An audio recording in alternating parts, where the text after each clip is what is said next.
everybody thinks like close protection is like this dark art. It's not. People are generally employed because of their personality. Welcome to the Sansum Warrior Mindset podcast with myself, Damon Sansum, former Team GB athlete and martial artist. And I'm Lee, and I'm his father. My childhood with my father's profession was a bit different. And when I was about 12 years old, I remember answering the phone and the person said, "Is it safe to speak?" And I remember at that stage, I thought my dad doesn't do a normal job. So from over the years, from stories of Princess Diana's bodyguard, Mohamed Al Fayed's personal bodyguard for many years, IRA, Northern Ireland, many stories that I've heard, which everyone would love to hear. And I remember when I was 18, you used to tell me certain stories, and I'll say, I'll tell the rest when you're 18. When I came to 18, I'll tell you the stories when you're 26, and I've still not heard them. So how did that journey start? I could start really back from my childhood. If I want to go really back there, Damon. Who was that on the phone, though? Do you ever find out? No, I never asked. I never told you for years. I just thought, Dad, it's for you. Is it safe to speak? And I think, that story may involve Pablo Escobar. So it's not it's an interesting life. So anyway, back to my childhood. Yeah. So, brought up on a relatively tough estate, north of Manchester, a place called Rossendale, which you know very well. Mm-hmm. And had a great time growing up. I was bullied at school towards the end, which was really affected me in many ways. And then I started doing karate when the first time I went, I think I was like 13. And what made you go? I was always frightened of fighting. I mean, terrified of it. If there was a fight going on, I wouldn't watch it. It made me feel sick. And it made me feel sick to even contemplate being in a fight like that, So I thought, I'm going to get myself tough, I'll go to karate. And that was, my first karate club was the Baycup Karate Club. And in the Rossendale Valley, we lived in the next kind of village, and you'd never go to Baycup because that was rough. Turf wars. Tough, yeah. It was. So there's about 3 or 4 of us, and we had this little plan to go to the karate club, jumped on the bus, got there, and then ran from the bus stop to the hall, because if everybody saw us, they'd beat us up. And did you have your masks on? Mascara on your bum flush? It was terrifying. Just before a big tournament, when you get that feeling, that was going to class, man. So I was getting the adrenaline rush from a young age. Anyway, we went in. I think it was the second time I went. You already see the instructors and you know who's who, don't you, even at a young age. The pecking order. Oh yeah, and there's this guy there, and he was an absolute bully and quite vicious. He was scary. And then older than you, or older? Yeah, a lot older than me. As old as my dad. Okay. And he came up to me on the second class, and we're doing like Junzuki, front punch, Wadaroo karate. Yeah. So he was going around testing everybody to make sure everything was tight inside. He tested me a bit too hard and broke my ribs. So you just stood there. No, with my hand out in this front stance. Oh, so as you're trying to test your balance and your core strength, and just whacked you. Yeah, so when you stop and you like freeze, he just laid this on me. But I got that feeling he didn't like. I don't think he liked anyone, actually. No. He probably didn't like himself. But wasn't personal. No, but I think he disliked me more than others. But I think that's probably because I was terrified. Yeah, so that didn't end well. So I never went back. And then later on, I went back to the karate when I was probably about 16, I think. Put you off? I'm just trying to think, but no, about 16, put me right off.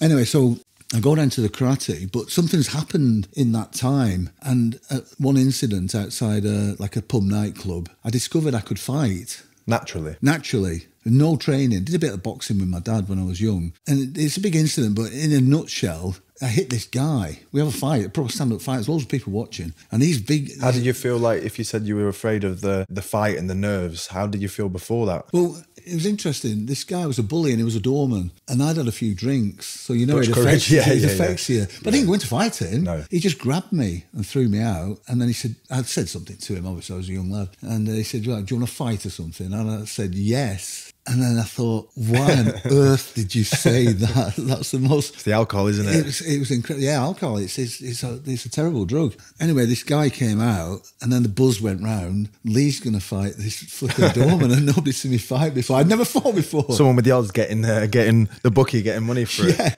So everyone comes out, fight. And on this car park outside. And anyway, I squares up to him. He's a big guy. And I was like a, skinny 16-year-old. Anyway, we started to fight and I just started hitting him with really clean shots. And I was really surprised at this. Who initiated the action? It might, I can't remember. It probably would have been him. I don't think I would have done it. So I'm hitting him and hitting him and hitting him at will almost. And he's really marked up now. And he drops to his knees and he goes, no more. No mass. Yeah, no more. And I was like, whoa. All of a sudden, you're like Superman or something like that. It's injected all the chemicals in your body. It's like whizzing round. And I'm like, yeah, it's like hulking out. Yeah. And all the praise you're going to get, the dopamine rush, the adrenaline, and transforming from a boy to a man. And then I'm sure that continued a little bit more. Yeah, all those years of feeling bullied and not going to school and all that, it left me in that one moment. And I'm like, wow, I can do anything I want now. And it just gave me a massive rush. So anyway, I started karate after that. I was getting in a bit of trouble and fighting at football matches and normal stuff, probably doing a bit more than others, So not normal. But probably not normal, no. So I got to the karate club and I started doing the karate, and there was a guy there, Paul Armitage, who was my sensei really. There was 3 senseis there and he was the one that I really got on with. I got on with all, but so we became really good friends. But what happened was on the first or second night again, we're doing some sparring. It might have been a bit later. And I'm sparring with Paul and he was good. He was on the British team at one stage. He was only a lightweight. Wateroo, yeah. And he kicked me right in the neck with a roundhouse kick, with a round kick, Can knock you out in the neck sometimes. Oh, it dropped me. Yeah. And I was scared. After being now I was a tough boy now. Now I'm frightened of this little guy in front of me. Oh, okay, there's rules. I can't do anything. He can hit me at will. And he did. Trained. And I've got to learn this. I've got to learn this. But it didn't put you off this time? No, because I was older then. And you had the experience. I had the warrior. The ego awoke.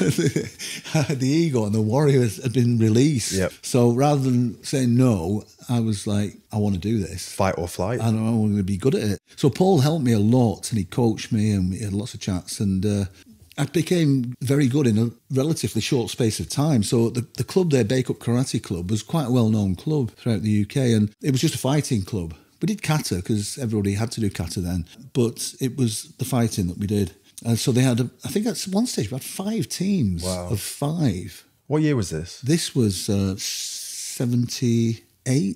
That was like a massive rush of karate in them years, 60s, 70s, wasn't it? It was really... So the club was packed? The club was busy, not packed as we know it. Yeah. But for a karate club, it was busy. And also not recreational training like today and doing star jumps and, it's full on.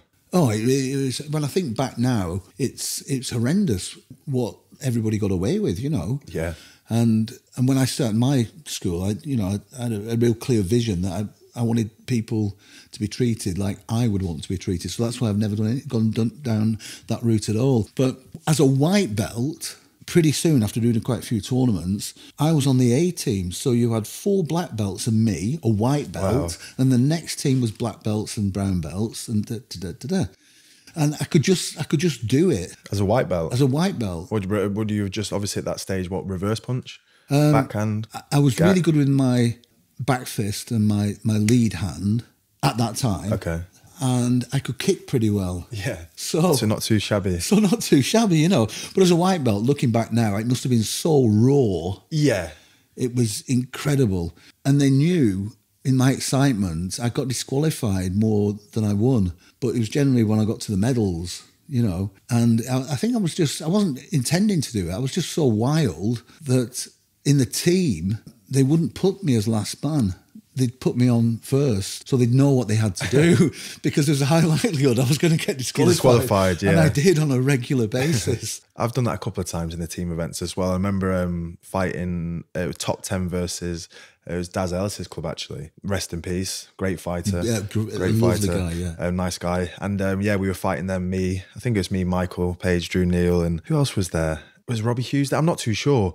But yeah, I did like a a back leg roundhouse kick, and you know when you follow into a reverse punch. Yes. And especially when you've done the kick, the back leg roundhouse kick, then your foot, it falls perfectly off center. Yes. To allow your hip through. So yeah, complete knockout, and then your team, it goes down as a loss, doesn't it? So although it's a nice technique, as long as it's, you know, within the rules, you do feel like you've let your team down a little bit. But then inside, you're kind of like, it was a good shot there. Yeah, I just need to work on the contact. Yeah. Yeah, so what happened one night, I got into fisticuffs with this guy, and we'd had a little fight. And then Paul, my instructor, said, look, Lee, if you don't stop this, they're going to take your license off you. So you were competing in the karate, as well as getting into, you know, up to no good at the weekends. Yeah, you could probably say that, yeah. And I think what I used to do is, if anybody said anything to me, I would never back down. Yeah. But not with ego, going, you don't know what's coming, mate. Yeah. and then I would always get them to be like sort of the person who was initiating the fight. And I think because I kept so calm, there's no, you know, you're just in.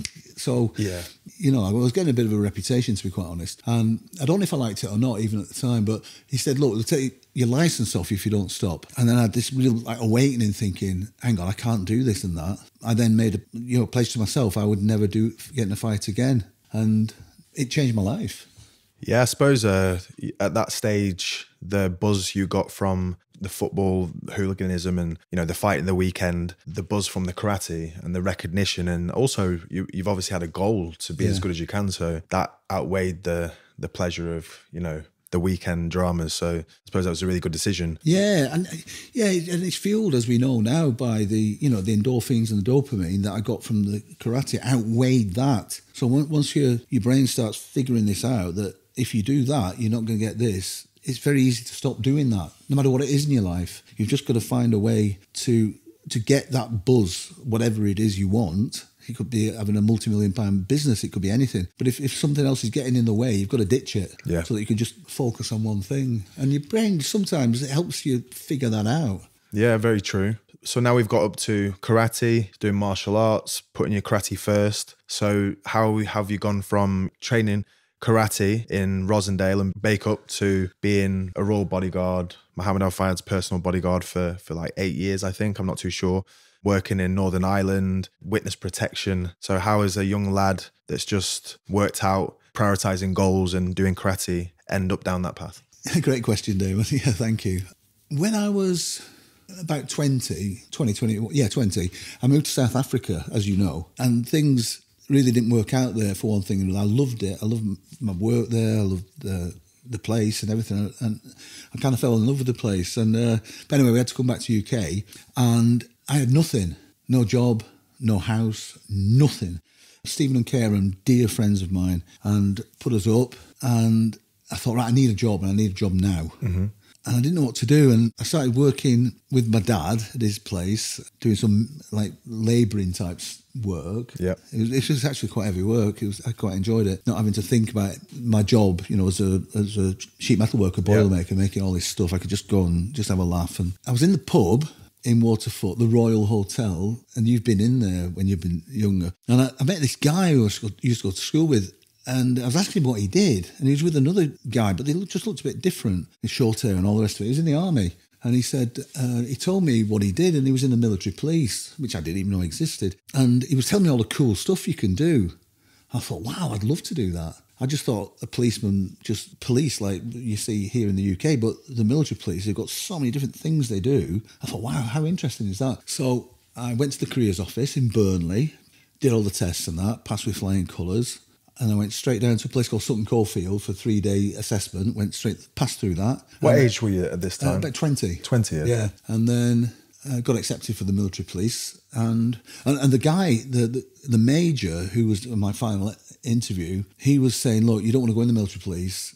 And he'd tell me all the bad things about it, because he wanted me to go in the engineers, because I was already a skilled guy, you know. And I really had a long conversation with him. Must have took some balls at that time, to be quite honest. But I was adamant I was going in the military police. And finally he signed me off, and he wasn't happy. So then I joined the military police. And at that time, it was the bodyguard world wasn't as big as it is now. and everybody knew everybody in it. And the majority of people who worked in close protection were ex-military police because they have the close protection unit. So they've almost... Wing, as we used to call it, the close protection wing. So the transferable skills from the military to civilian life just happen. And then on these big teams, bodyguards who go on to them are generally people who are actually on the team who they know. So you get your friends in.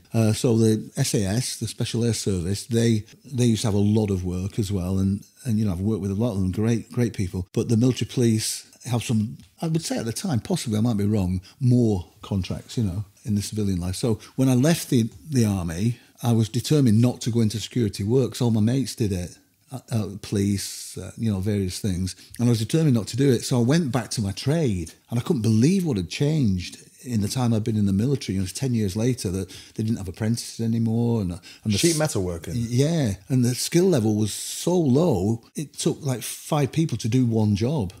Why is that? Why? They got rid of apprenticeships. There was a big scandal about it at the time. So they lost all that training. So I went in this place, and it's disgusting. And this was down in Shropshire, in Telford. And I went as a semi-skilled guy. That was the advertisement. And I went in, and I looked at what they were doing. They were making all this stuff. And there's one guy doing this, one guy doing that. And he said, well, look, I've got 4 weeks' work for you. And I looked at what he was doing, and I said, look, can I just make some recommendations here? Just do this, make this up. I won't say all the technical bits. Do this, then you can do them in like a tenth of the time, and I'll show you how to do it. And did all that. Anyway, we cleared it in about 4 days, this work. Wow. And so he offered me the manager's job. Oh, did he? Yeah. Well, that's a bit of a change of career though, isn't it? Yeah. Military. I just couldn't do it. You couldn't? No, I had to turn him down. I just couldn't do it. Why? I didn't fit in. I didn't have anything common with these people, and Yeah. and the canteen was disgusting, and they had no pride in what they did or where they worked. So I then found out there was vacancies on the Fayed team, Mohamed Al Fayed, who's died now, God bless him. I think I called the head of security there, a guy called Paul Hanley-Greaves, who I knew from Northern Ireland. And he said, yeah, come down for the interview. I went down for the interview and got the job. I think I started within days. You're in a suit, full suit? Yeah. And how does the interview work to be a bodyguard? Well, there's different. It's changed a lot now, but it's got a lot more organised, really. And the industry has changed so much. But at that time, you would, for this particular job, you do the interview, you take all your army papers with you, all that to check the credibility. But he knew me anyway, so I kind of bypassed a lot of the stuff. And he's got questions to ask, and we really had a chat because he knew me. But for other people going in, they want to find out about them and who are your mates, where have you served, and then they can check it. You see, they'll call these people up. Do you know this person? Can you vouch for them? And so there's a lot of that goes on in the background in close protection. It used to. Your CV. This is interesting to know. So the person knows you and sees your CV or knows what's on your CV, and then you're bypassed to get the job. So what is on that CV that would make them think this guy is good for the job? This guy is qualified and we trust this guy. So on your CV, what do you think would help? Think if you were to put your CV down as what just as a normal CV, and you take it in to this person, you might not get it. So you always kind of figure out who's going to be interviewing you and what the actual job is, because the close protection industry is so varied. You could be looking after children, you could be looking after families, single people, princesses, princes, media personalities, so each one has a different skill set. So if you gear your CV to that, you kind of influence the person that you can do that role. But for people just getting into the industry, it's really difficult for them because they've got no experience or limited experience. Everybody thinks like close protection is like this dark art. It's not. People are generally employed because of their personality, trustworthiness and all this kind of stuff. If you put stuff down on your CV, it's going to be checked. So you've got to be very careful what you put on your CV. No fabrication, obviously. No, not in the industry, because if you found out, it's a real big no-no. Trust, isn't it, as well? Broken. Yeah, definitely. I got the job and I knew a lot of people on the team as well. It's a big team, 50-odd people on the team. So I knew a lot of people on the team, so they'll have got in touch with Paul as well. Either called him, what about Lee? Yeah, he'd be great on the team. What about Lee? He'd be great on the team. If the guy says, yeah, he's a good lad, but we don't want him on the team, I wouldn't have got the job. So people's opinions in that industry, they vouch for each other. And if they're all respected and even if you were a good operator but not personable, then within a big team of 5 or 6 people, it just won't work, will it? No, it won't.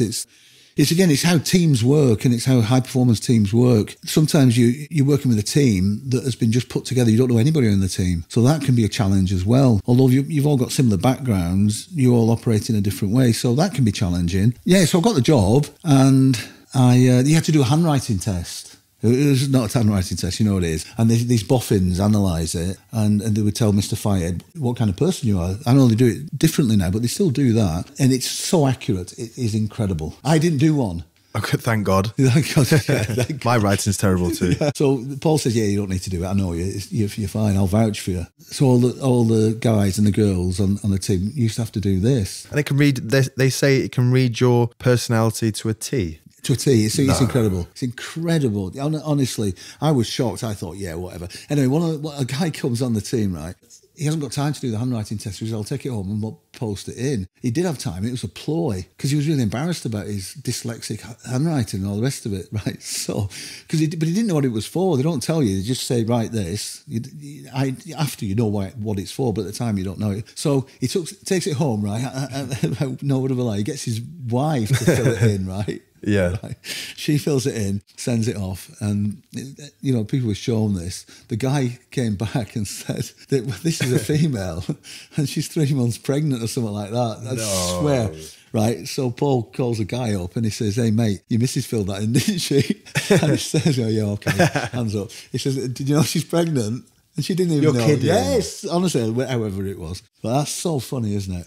That's nuts, isn't it? Yeah, you imagine from your writing, knowing from your writing. You've not had breakfast today. It's a big thing. And with Mr. Fayed being a billionaire, he would probably have had the best one in the world. Yeah. Do you know what I'm saying? Yeah. It's not so... From there, we've got to getting the job. Yeah. And there's so many stories, like I said before, about, witness protection, yes. Northern Ireland, so many stories. So what I'm interested in as well, and I'm sure everyone else is the bodyguard is a mystical thing. Yeah. So I think it would be interesting to know what your average day would be. Yeah. Stories of wrecking the place out beforehand, and having the facilities to yourself for a couple of days. Yeah. And also the money as well, like with the bodyguard, and people think the pay is this or maybe the pay is that. Yeah. So it's a topic that's respected and really cool and different. Yeah. So what's the reality? Yeah, it depends on the work. On the Fayed team, I can give you some really good things that, I did on there. I did the most amazing things. But then if you're working on your own with somebody, that has massive challenges. If you're, out and about and going from country to country, just yourself with a client, as we like to call it in the industry. But every day is different, but with routine.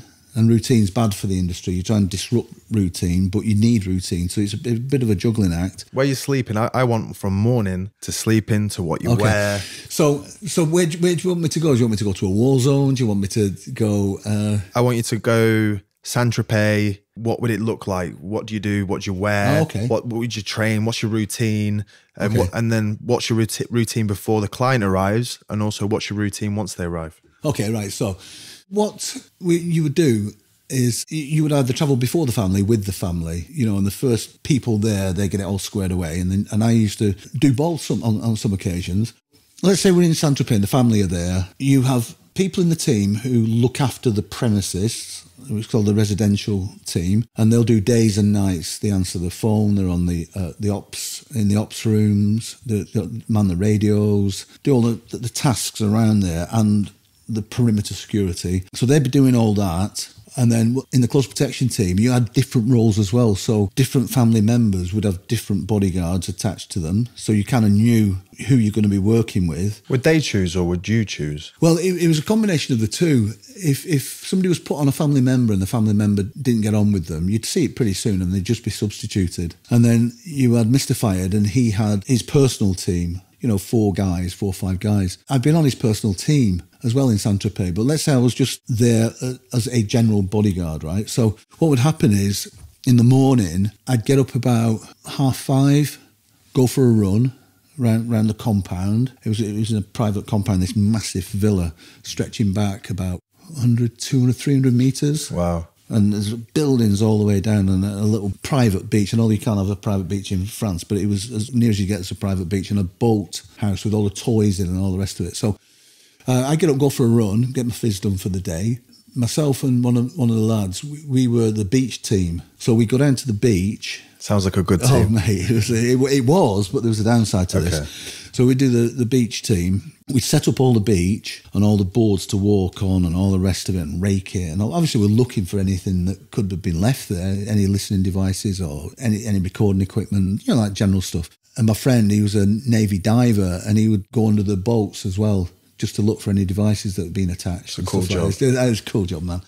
We'd set up at the beach and get all the toys, all the jet bikes, the jet skis and everything, catamarans, these things that you lie on, with the big peephole. You can look at the fish, and all operated. Yeah, everything you can imagine. The coolest thing in the world, it's all there. So we get it out, make sure it's full of fuel.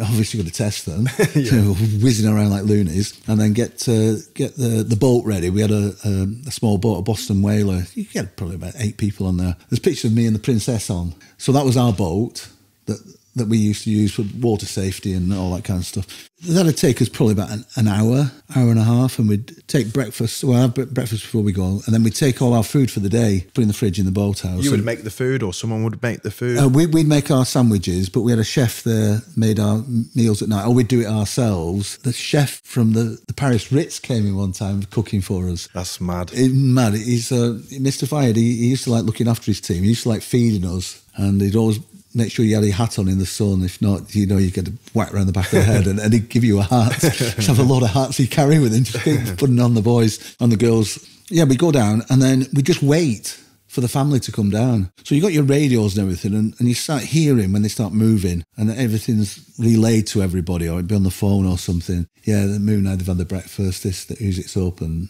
So you know in the back of your mind exactly where they are on this massive complex, and then you get your shout, so and so's coming down, or they're all coming down, or whatever, and they're going onto the boat, and you know what they're doing. So when they come down, we'd make sure they're all safe, all the life jackets on, and all the rest of it, and facilitate them having a holiday. So that was really, really cool. And then we'd stay down there all day, put everything away, store it all away. We had a big winch and everything, winch it all off. Just 2 of us. And it was a really good job.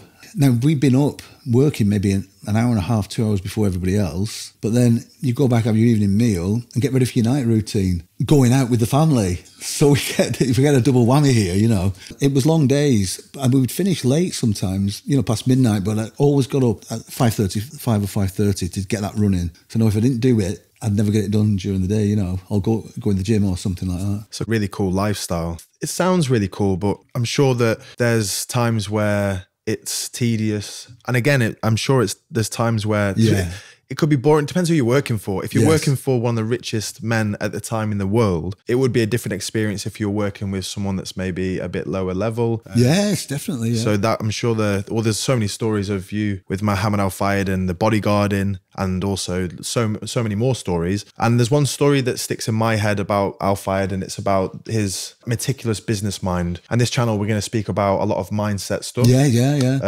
Some mentoring courses that we've completed, sports psychology that we've studied over the years with the highest level people, and also the applications to business, running your own martial arts schools, and any kind of lane of success. So it was the story that you told me about Mohamed Al Fayed in Harrods with the umbrella, and that story just, I remember the story where he turned it, and I just thought, even at that level, and you've got some great team building advice and not just advice, but key information to educate people, which we're applying in what we're doing in life at the moment. So could you tell that story and also tell me your opinion on the relatable benefits to it? Yeah. He was an incredible guy, and I learned so much from just watching what he did and how he spoke to people, or what he said to people rather than how he spoke. He was a very blunt guy, and he didn't waste any words. If you could say it in 3 words, straight to the point. Brutal. Could be, yeah, absolutely. Aggressive, like? I won't say aggressive, but said with conviction, Yep. And no, not aggressive to me, because I've got my warrior. Yeah. I found it. 16 outside that pub, no one, even Mohamed Al Fayed, is not going to bully me. At first I thought, right, how has he got all this stuff in his head and he manages this? It wasn't just Harrods, he had stuff all over the world. And I used to watch him from early morning sometimes till late, just on the phones, reading all the papers, reading every paper. He'd read every paper every day. We used to go and get him a big stack like that. Education. He'd read them, he'd just throw them over his shoulder. It was great. And he didn't care. A big pile of papers behind him. I used to go, oh, wow. Someone behind catching him. This guy's a legend. So he's getting all that information in his head every day. I couldn't even read those papers in a day. He's obviously reading the bits he wants, or the bits he's had written for him. And he's on the phones. He's running this Harrods. He had an aviation company, Fulham Football Club. He had properties all over the world, other businesses that he had. And I'm thinking, he's a machine. An absolute machine. But now knowing what I know, it's because he was passionate about it. And you know yourself, in the martial arts, you go to a tournament, I take you to a Taekwondo tournament now, or a kickboxing tournament, 15 years ago, and I say to you, see that guy over there, what's his techniques? You'd have told me every single technique that guy's going to throw. So you have capacity there if you've got the passion. And he had the passion. Yeah, how true is that? He was insane. And every day, he used to go to the store, as he called it. I'd say every day, most days. Which is Harrods. It was his Harrods. So depending where he was, if he was in his London residence, we'd drive there. If he was in his family home south of London, we'd go in a helicopter, or you'd drive there and be waiting for him, So there was a system that we had of getting to the store. But every time he went, he would walk the floor, we used to call it. He's walking the floor. You didn't know which door he was going to go in. You didn't know which floor he was going to walk, but he would do it. Sometimes it would take 15 minutes. Sometimes it might take 2 hours, and he'd just go around. You didn't know which floor. He'd just go in there. He's obviously got something on his mind, and he'd just walk round. And it was an incredible experience when you first do it. So he's got one bodyguard at the front and maybe 4 around him. All the security's working, and as you're walking through the store, it's jammers, right? Harrods, it's packed with people. Always. We're just making our way through them. Sometimes at a lick, we're going pretty fast here, and people are getting not shoved out the way, but guided. The boss is here. But everyone now starts looking at, it's a high pressure thing, and he'd walk anywhere. And sometimes you'd obviously go in and sometimes he wouldn't say a word. So anybody, just look, maybe say hi to a shopper or something like that. You're like, what?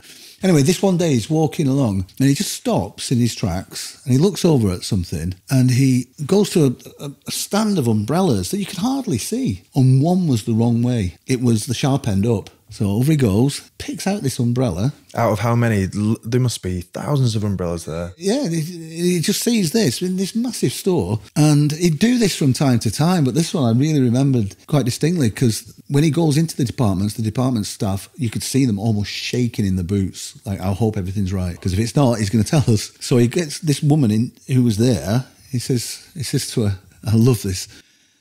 He says, beckons her over. So we let her in. And he said, go and get your boss right now. So off she went. So the department head or whatever comes down. Panicking. And he let him have it. How cool is that? Yeah. Straight to the top and in front of everybody. He let him have it. Now, we now know that's not the best thing to do for morale. And I get that. And I would have dealt with it slightly differently. But I thought, how's he seen that? How did he see that? His attention to detail meticulous. Was insane in everything he did. There's so many lessons in life, and that even that experience, someone that's at the top of the empire, but he's still getting his hands dirty. Yeah. Going into an industry, you might be super successful and you might have a massive business or martial arts school, but you go in and help with the mats, help put the pads away, things like that. Talk to people outside of training to help them. If someone's got a problem, you're going to have time for them. And it's going above and beyond your call at times that makes you successful, but which you said at the start was filled by passion. Yes. So if you're not passionate about what you're doing, you won't go that extra mile. And the extra mile generally will help create greatness. Yeah. That was a very small snippet of your life. And there's things that I still would like to hear, some great stories. And I think it's really important that some of the experiences we've had in life, from bodyguarding to Olympic athlete and all the other things we've done, the mindset and the warrior mindset, the Sansum Warrior Mindset, it's all transferable skills to help you in whatever area of life you want to succeed in. Yeah. Not only business and sport, but parenting and coaching. So there's so much advice we're going to give and educate, which this is the reason for the podcast, is to share our journeys to help inspire people and maybe help people shortcut success, and maybe from some of the mistakes we've made, but then also some of the things that have worked really well for us on and off the martial arts mats. So make sure you please subscribe to the show, drop a like, and also comment on the episode. If you have any questions, we'd love to ask. We want to use the comment section to start engaging in with everyone and, you know, debating and talking and giving advice. So if anything stood out to you today, or you would like to hear anything that we didn't have time to speak about today, please drop a comment in the video. Thanks for listening, and I hope you enjoyed our chat. There's a lot of stuff that we're going to talk about in the future, and if you'd like to hear anything specific, just leave a comment.